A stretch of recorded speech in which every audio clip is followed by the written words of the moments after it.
in the wrong business. If you can't take a little baby bedbug tap, you don't belong, offering your commentary. People, you have these keyboard warriors that are naked in their basement that just firing out one shot after another. Take it. Well, I think if that's the worst thing that he's been called, my goodness, take a look at my Twitter feed any day. I welcome being called a bedbug. The fact that you read it is even worse, though. No, other people will share it with me. You deactivated your Twitter account after a controversy that involved someone calling you a name. Would you like to comment on that? Yeah, I'm going to be careful with my words because I know these are going to be examined carefully. So I think Twitter brings out the worst in its users. It tends to bring out the worst in its users. And yesterday, a professor at George Washington University described me as a bedbug or a metaphorical bedbug, just in the context of the New York Times having a bedbug problem in our building.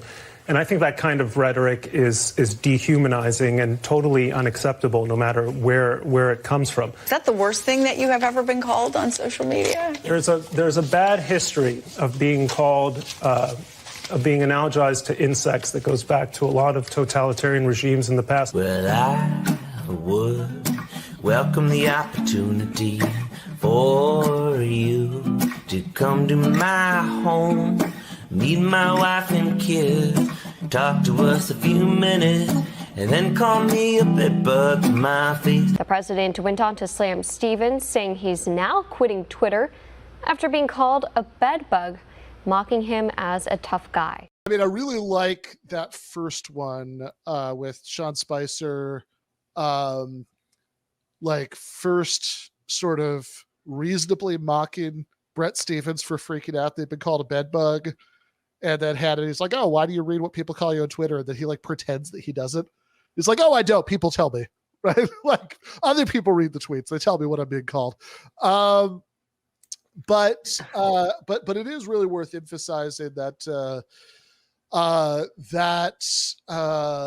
guy on the bed singing was singing the actual email that Bret Stevens sent to the professor, who had called him a bedbug on Twitter, an email, by the way, that he copied to that guy's provost in an apparent attempt to get some workplace discipline for having called Bret Stevens a bedbug, which is the kind of thing they do in totalitarian regimes.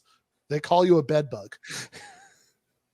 I just watched Zone of Interest. I don't remember anybody being called a bedbug in that. Now, what I would think they do in totalitarian regimes is commit genocide against some of the people who live there. This is indeed what South Africa has accused Israel of doing at the International Court of Justice. We are, I think Heidi Matthews is coming on later this week to break down that ruling a little bit. Because the ICJ, they didn't immediately grant all South Africa's requests, which was kind of the way it was spun in Western media as the main takeaway. But they did make a preliminary ruling in their favor. They said that Israel, had a obligation, that there was a danger of genocide, that Israel had an obligation to take steps, to come back from the brink of that. Crack down on genocidal incitement, etc. But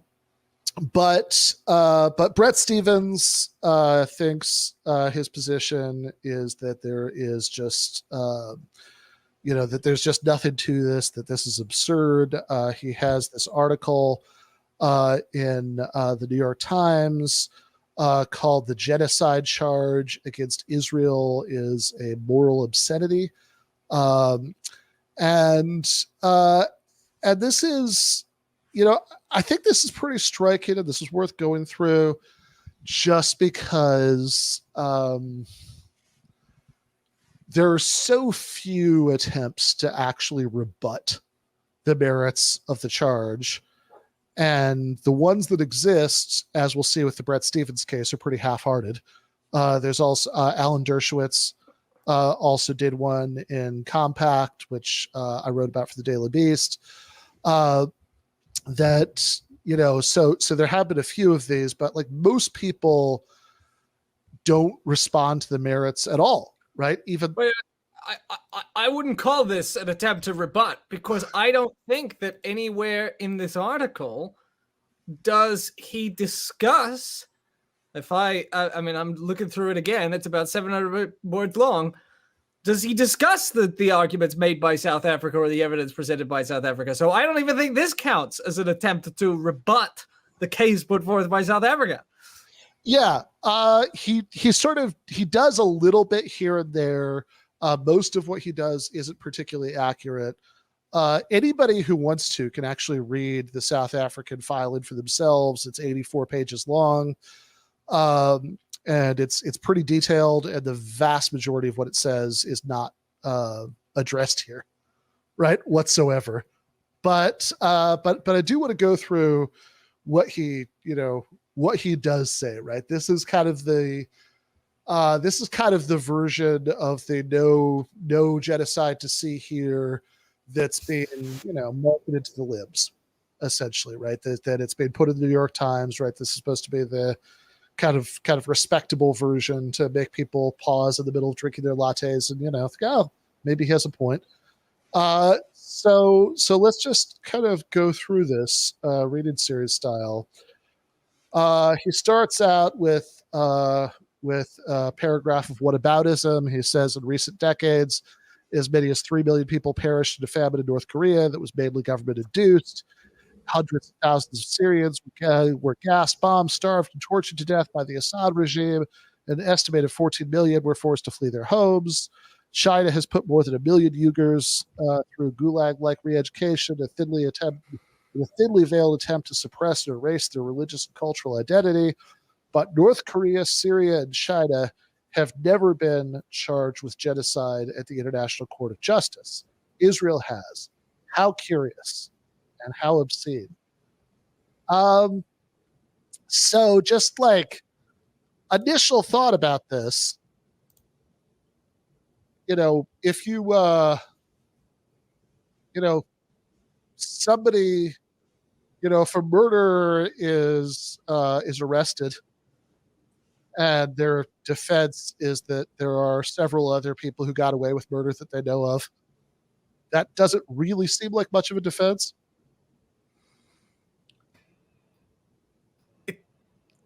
Not to a charge of now, there is a point there, which is it could prove that the justice system is unfair, right? I mean, if you can point to the fact that that several people have committed the same crime and you're the only person who's been prosecuted, and there's some clear reason why you've been singled out. But if you committed the crime, it doesn't hold up as a defense in court against the charge.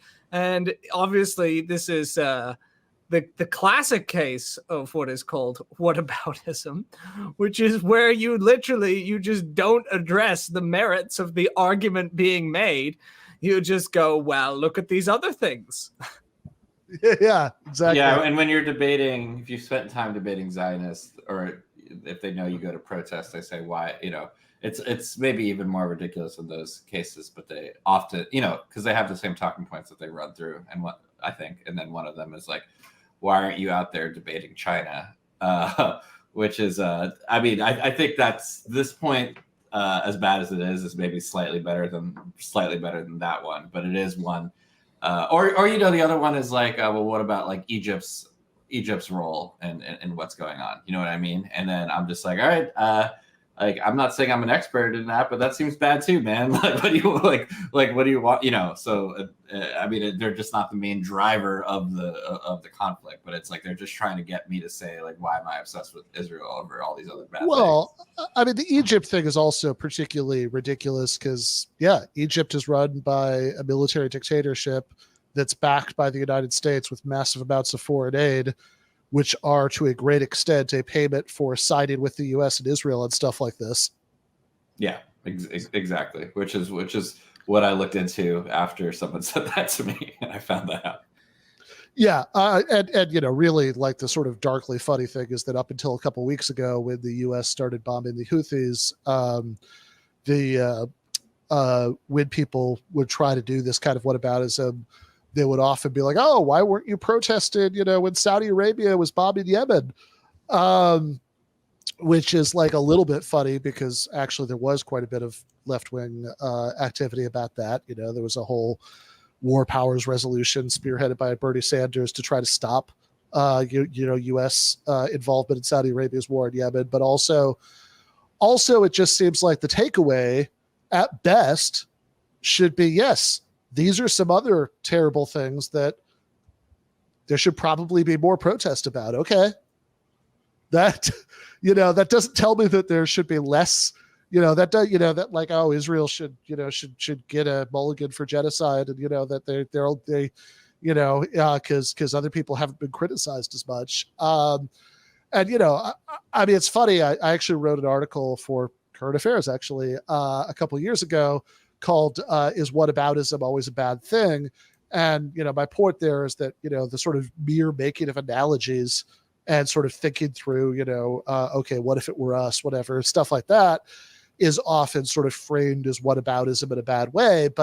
And that like oftentimes sort of thinking about role reversals, thinking about analogies to, between, what other countries have done that we're being asked to sort of support intervention to stop and what the US has done is often helpful for making sure that we're applying consistent standards. But the question is always, okay, but like, what are the right consistent standards?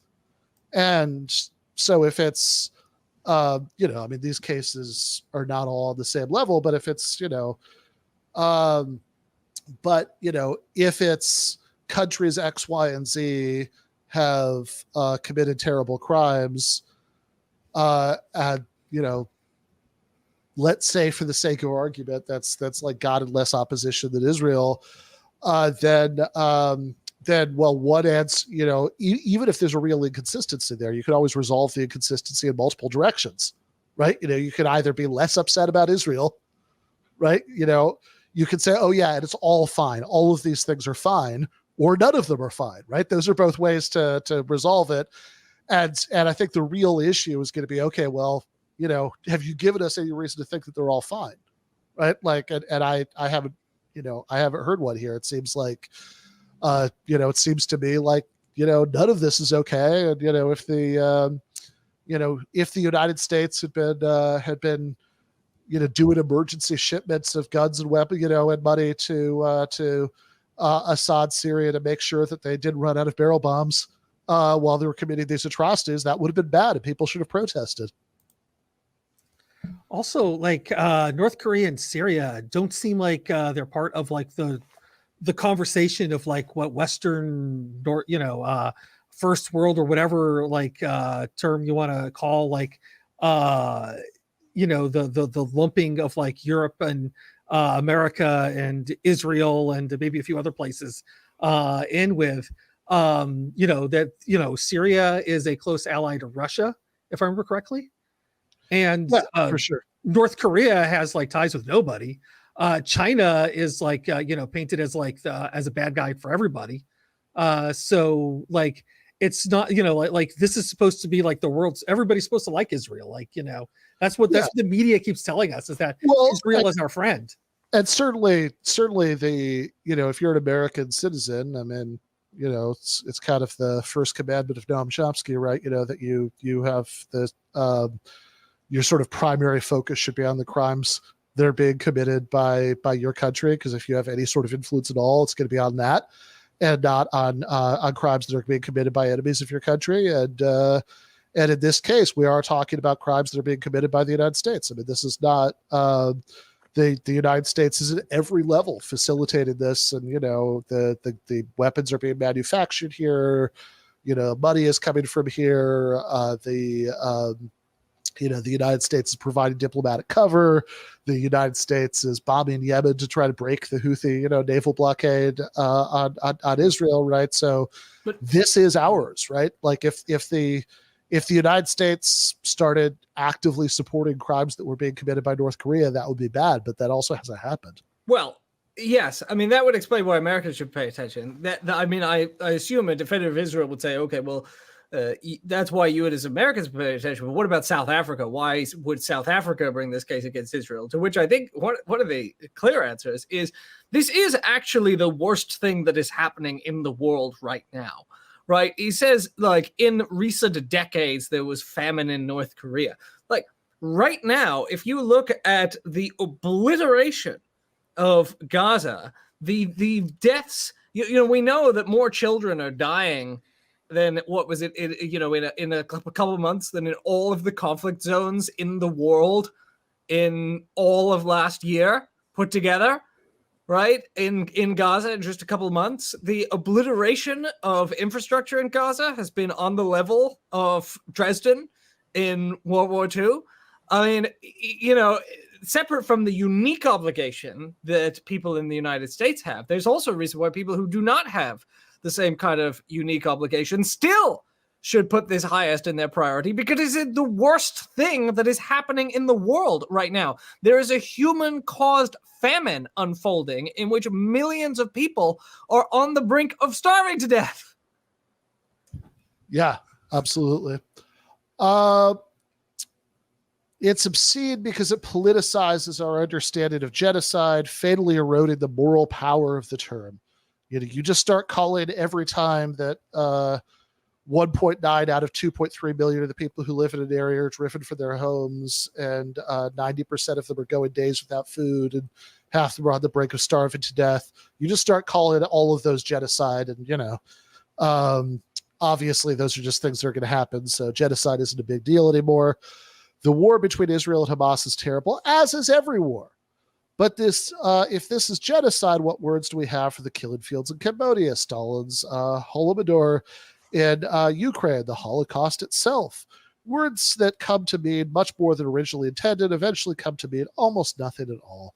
A victory for future genocide heirs who'd like the world to think that there's no moral or legal difference between one kind of killing and another. So as you just addressed, Nathan, the as is every war is really understates how bad this is right now. That, like late last year, almost the end of the year, I think, it was announced with great fanfare that the civilian casualties from the war in Ukraine had reached 10,000, which, is, I mean, and I think by then it was already about 20,000 in Gaza, which of course, the population of which is a tiny fraction of the population of Ukraine. The civilian deaths in Gaza were much more than the civilian deaths in all of Iraq in 2003, for example. Again, vastly bigger population in Iraq, right? So war is hell, I think, really understates. I mean, even like Russia in Ukraine has been widely and correctly criticized for indiscriminate bombing, right? And they haven't, even in absolute terms, never mind proportionally. I mean, proportionally, it's not even in the same conversation, right? Even in absolute terms, they haven't inflicted anything like this much civilian death, even while doing indiscriminate bombing and wild violation of the laws of war. But then the other thing that hits me about all this is the reference to Stalin, because the Holodomor in Ukraine, right? Is one of the things he's listed as a clear example, right? Well, what are we talking about there, right? Because there's no, there were no death camps and gas chambers in Ukraine. What we were talking about was an engineered famine, right? There's, I know, historical debate about how much like actual crop failure sort of played a role in starting it, but that they were like actually, they seemed to be on purpose, prolonging it, that, food, food was actually being moved out of Ukraine, sold on the foreign market to buy heavy machinery, et cetera, right? So if you're purposely letting people starve to death, that's one of the things that Bret Stephens thinks is a clear example of genocide if it's happening in Eastern Europe. Yeah. But of course, somehow it doesn't when it's happening in Gaza.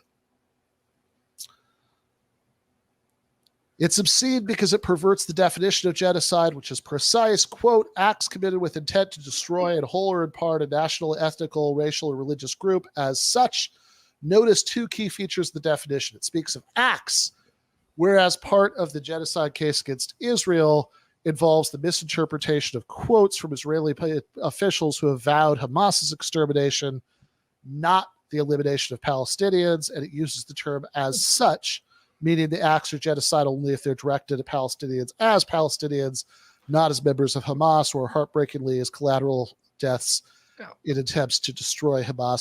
So Nathan, I know you've actually read the entire South African case. Yeah, Is it being accurately described here? I think this is this kind of passage where I really feel like it's quite clear that once you're a New York Times opinion columnist, the editor doesn't even ask you questions, like the most basic questions about your argument. So he says, acts committed with the intent to genocide. He said, but it's about acts. Yes, acts with intent. Why did they put a bunch of quotes in? The quotes are there to prove part of the case that involves the intent. The quotes, here's where he really does not make any attempt to engage with the actual filing that South Africa made, which was widely commended among legal experts for the way that it satisfied every part.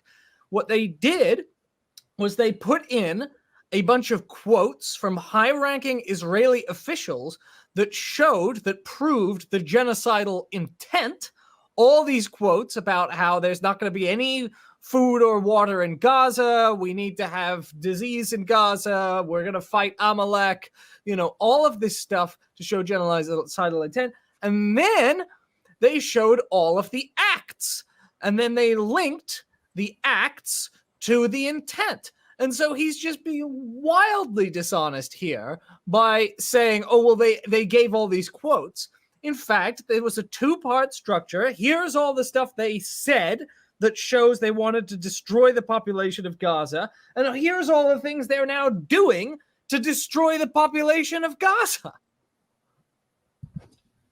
Yeah. And just the absolutely. And also it's really worth underlining that Stevens is just kind of lying about what the quotes say, right? Like you're right. He's also misrepresenting what they're doing in the argument, right? That it's not that, South Africa is talking about statements instead of acts. They're talking about acts, and they're also talking about statements to prove the intent behind the acts.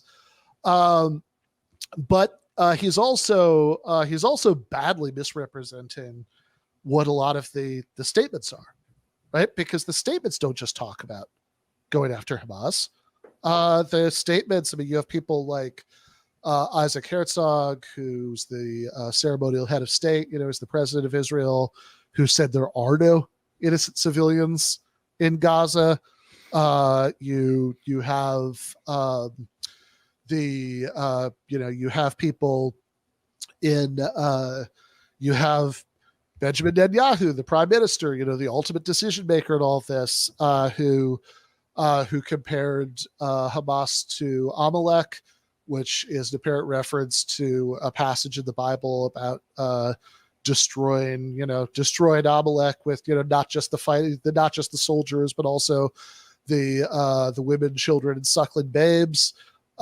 You have this long. I think it takes up like 12 pages of the 84 pages of South Africa's filing is just all these quotes, and a lot of the quotes really are about the goal should be to just not have most of the Palestinians living in Gaza live there anymore, right? That the goal should be mass removal of Palestinians from Gaza. If there's disease in Gaza, that's good because that's going to help us do this. We should want there to be pandemics in Gaza, that it's good for there to be food, hunger in Gaza, right? Because that's going to break people's resistance. That's going to, that's going to make them, more willing to resettle. And if you are trying to, if you are committing mass killing of a ethnic group with the intention of making the survivors leave the country, right? That is textbook genocide according to the statute that Bret Stephens is quoted part of here. And Bret Stephens not even quoting the entire definition of genocide. Like he's got part of it, but it's any of the following acts, including killing members of a group, causing seriously bodily harm or mental harm of the members of the group, deliberately inflicting on the group of conditions of calculated life to bring about physical destruction in whole or in part, imposing measures intended to prevent births within the group, and forcibly transferring children of the group from one group to another. Yeah. Which certainly covers the many statements advocating mass relocation to Sinai. And we was talking about tragic collateral damage. I mean, it really is worth emphasizing here that 2.3 million people live in Gaza. 1.9 million have been dispossessed from their homes. Right. This is 1.9 out of 2.3 million people.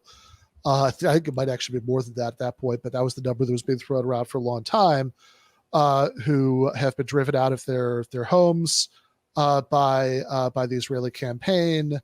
There has been this systematic destruction of like really all aspects of life in Gaza. Like they did a controlled demolition of the last university, right? That was still in Gaza, right? So that it's not even like, oh, we were trying to bomb the Hamas command center in front of it, and the university just got in our way. It's just, now they're having a big conference on the resettlement of Gaza, right? All the plans for all the colonies they're going to, for all the new Jewish colonies they're going to found in Gaza. They're making the plans. All the Israeli real estate developers are doing little renderings of the new beach condos that are coming. Yeah, this is this conference on like restarting the settlements that were evacuated from Gaza in 2005 and founding more settlements and all of that was attended by several members of the cabinet. That's the game that's been played more or less continuously since the beginning of October. Is those aren't important cabinet members. That's an argument I hear. This drives me crazy that anyone believes it. It's like, can you imagine it in this country if we were to say, well, okay, that sounded genocidal, but that's just the Secretary of State. Well, okay, that's genocidal, but that's just the Secretary of Defense. Okay, well, that's just the Minister of the Interior. And like, and then we had all these genocidal remarks, and then Joe Biden only made like borderline genocidal remarks. You go, I mean, this administration seems to be genocide. Oh, no. You can't count what the Secretary of Defense says. I mean, and I hear this all the time. Yeah, and we are talking like, Ben Gvir, the actual Ministry of Defense, is one of these like unimportant cabinet members. The National Security Minister, Yoav Gallant.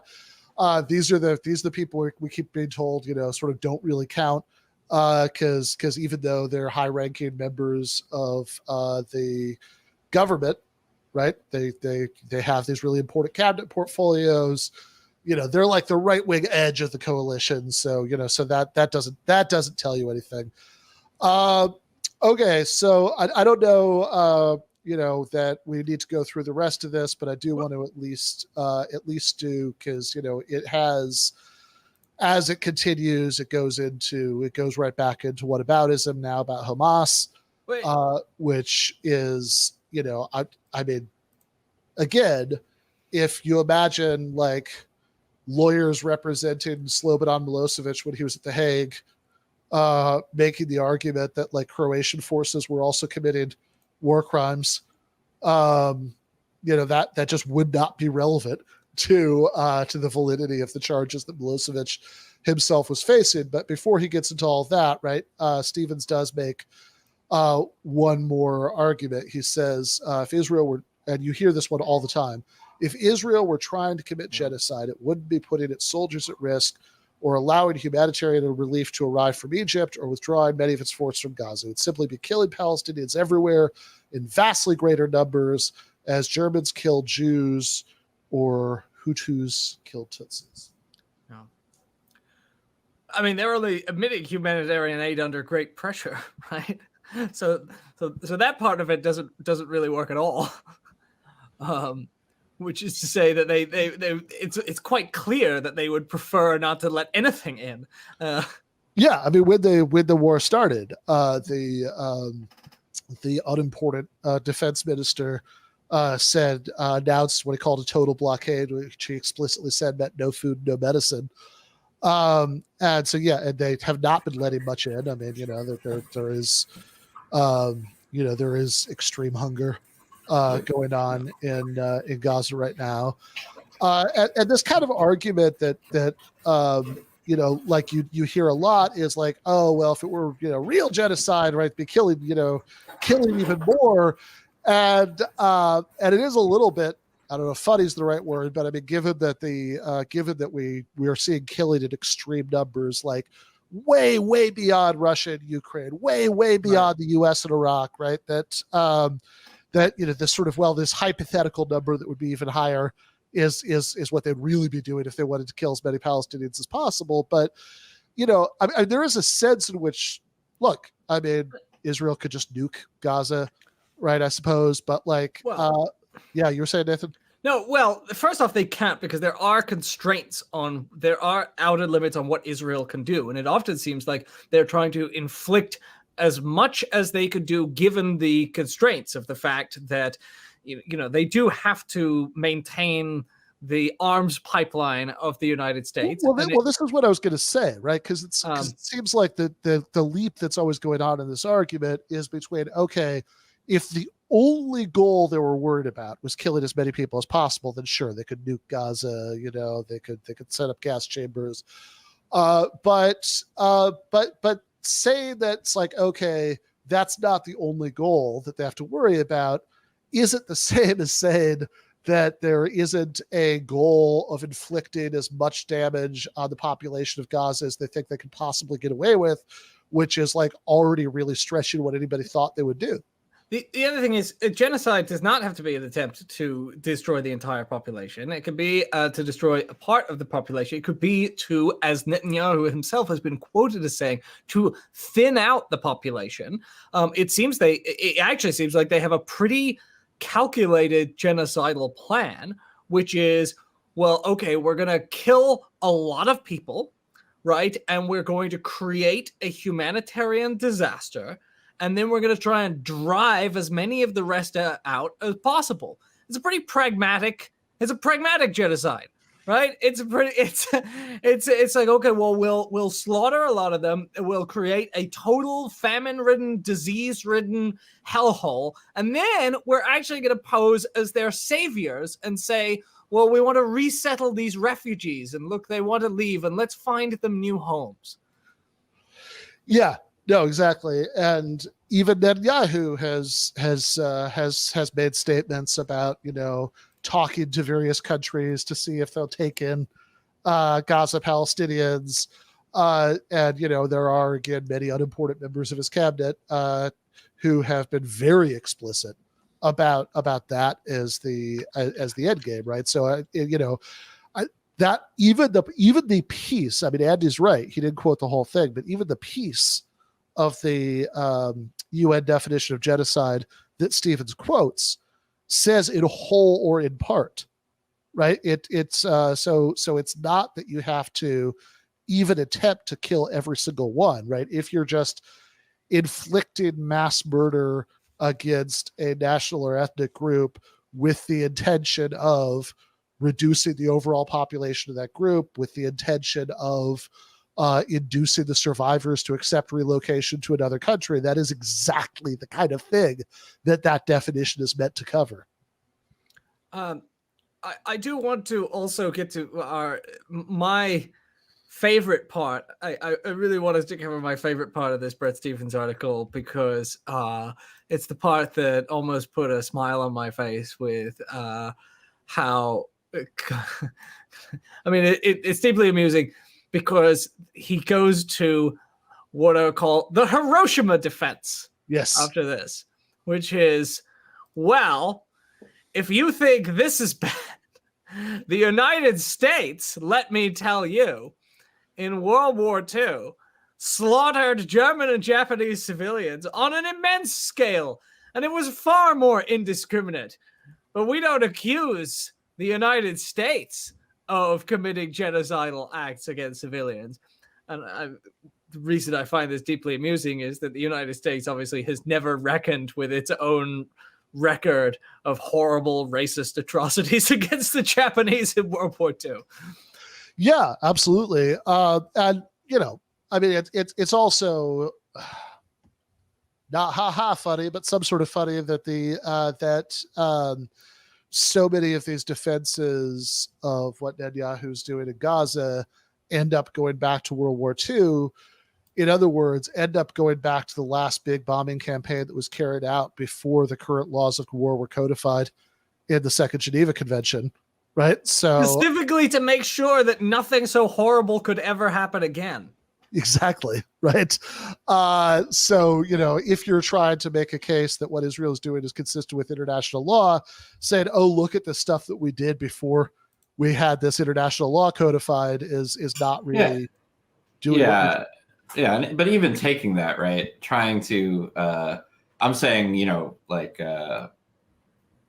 doing what they did to try to stop, you know, the Axis powers versus trying to stop Hamas. I mean, that is kind of a ridiculous comparison, and what the, you know, and the scale of what they were fighting and the power of the force that they were fighting against, right? So I just mean, like, not to endorse what they did, but it's kind of a ridiculous analogy in the first place, I feel like.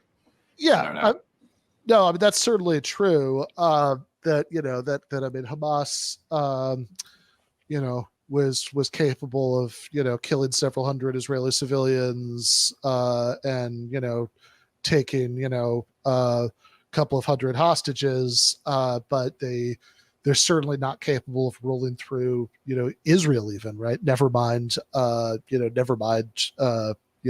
world conquest. That's, you know, killing millions of people, anything like that. That's all true. But it's like also specifically, you know, Dresden, never mind Hiroshima, are things that are today widely recognized as very severe war crimes. I mean, this is certainly by legal scholars and experts, also just by like any normal person who read Slaughterhouse-Five.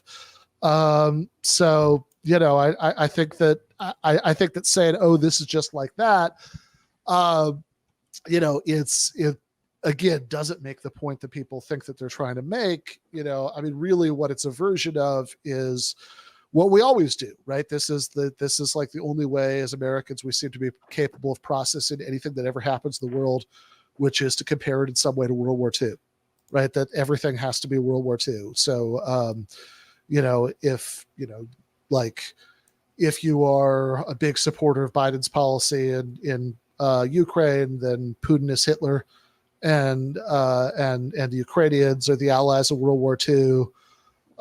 If you're some kind of like tanky weirdo who loves Putin, then you start talking about Ukrainian Nazis all the time, and you know, they're Hitler, and you know, the Russians are the allies in World War II. Certainly, if you go through the history of U.S. interventions abroad in my lifetime, every single one that I remember involves some sort of Hitler analogy being trotted out. Saddam Hussein was obviously Hitler.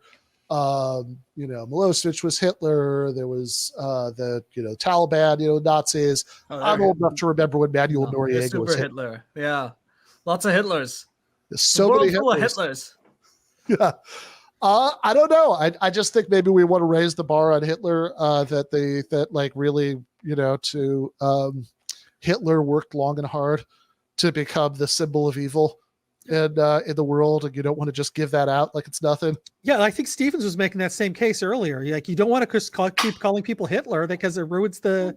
Yeah. Well, actually, because what Israel is doing is not on the scale of Hitler, that means that it's not genocide, and it's not that bad. Basically, an argument made earlier, right?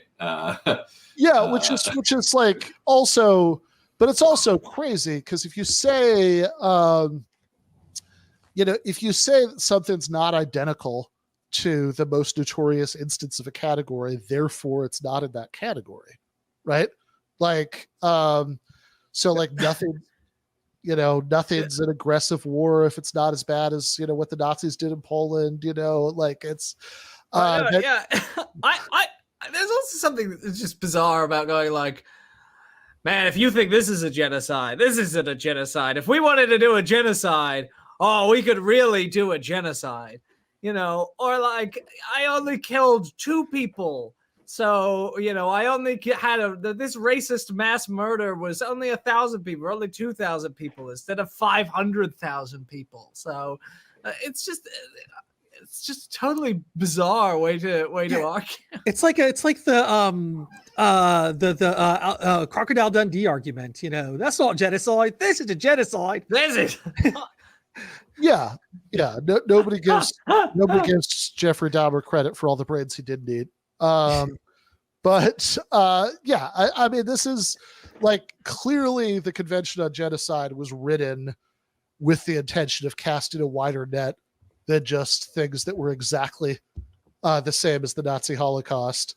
Again, in whole or in part, the way that intention is unpacked there, right? That there is a broader category, of which this was the worst example, that that they meant to to include. And I mean, in a certain sense, arguing about whether these extremely severe war crimes fall under this exact definition is sort of, if you call it a genocide, it's still pretty bad. But also, it does seem to me, as Nathan said earlier, that the South Africans made a pretty exhaustive case, and it does seem awfully revealing that, other than the like few lines of this where Bret Stephens at least tried to say something about that case, nobody else, seems to have read it, or if they have read it, they just, if all you could do is constant whataboutism, constant insinuations of anti-Semitism, that sort of war is hell hand waving, and you're ignoring the actual evidence systematically laid out in this 84-page legal argument, that doesn't give me much reason to think you actually have much of a counter argument. But we are going to have to leave it there.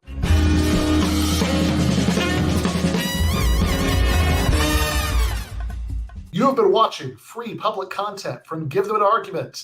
To access every single episode of the show, the main show on Monday nights, all of the streams, all of the debate breakdowns, all of the patron-exclusive postgames on Monday nights, all of the patron-exclusive bonus episodes every week, and much, much more, go to patreon.com/Ben Burgis. I cannot resist ending this with, don't be foolish.